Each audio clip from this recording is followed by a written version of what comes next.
Early light breaks through, music and dance calling you. The best part of waking up is Folgers in your cup.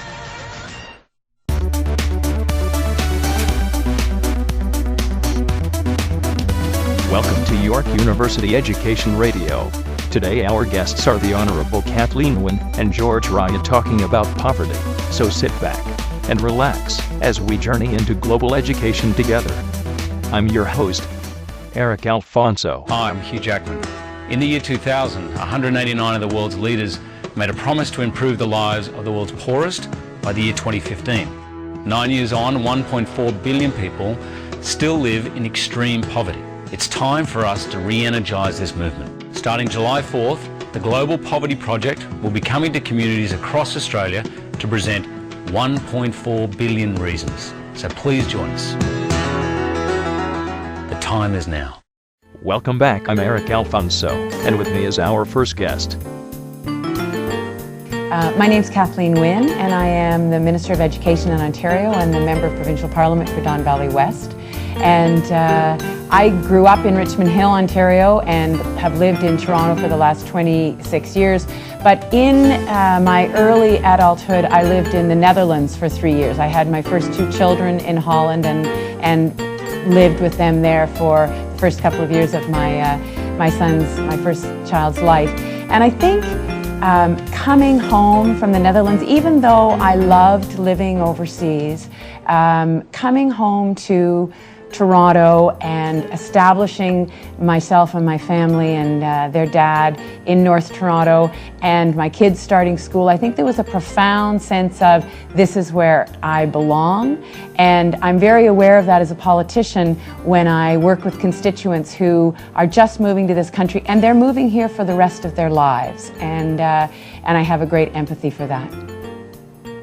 Wonderful, Kathleen. Can you tell us about how the Ministry of Education is attempting to work towards alleviating poverty in Ontario schools? Well, we have, since we've been in office, we've changed the rules around the Ontario Student Assistance Program.